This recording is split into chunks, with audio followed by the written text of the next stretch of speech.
పాత కేసులు కూడా బయటకు తీసి బాల్క సుమన్ని వీలైనన్ని ఎక్కువ రోజులు జైల్లో ఉంచేందుకు ప్రభుత్వం కుట్రలు చేస్తోంది అని ఆరోపించారు మాజీ మంత్రి కొప్పుల ఈశ్వర్. మాజీ ఎమ్మెల్యే కోరుకంటి చందర్తో కలిసి ఆదిలాబాద్ జైల్లో ఇవాళ బాల్క సుమన్తో ములాఖాత్ అయిన కొప్పుల నాన్ బెయిలబుల్ కేసులకి కూడా పోలీసులు కస్టడీ కోరడం కుట్రపూరితమేనని విమర్శించారు. సుమన్ లేకపోతే కేతన్పల్లి మున్సిపాలిటీని ఈజీగా దక్కించుకోవచ్చు అని కాంగ్రెస్ భావిస్తోందన్నారు ఈశ్వర్.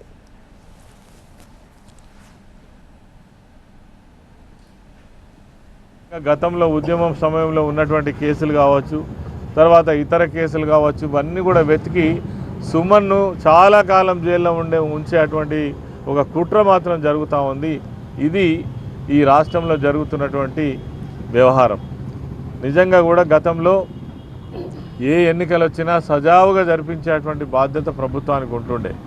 కానీ ఈరోజు చూసినట్టయితే ఒక దౌర్జన్య పూరితంగా ఒక రకమైనటువంటి విద్వేషాలను రెచ్చగొట్టి మరి ఈరోజు ఒక గుండాయుధమైనటువంటి పద్ధతులలో చేసే ప్రయత్నం చేస్తున్నారు. కేతన్పల్లిలో క్లియర్ కట్ మెజారిటీ ఉన్నది.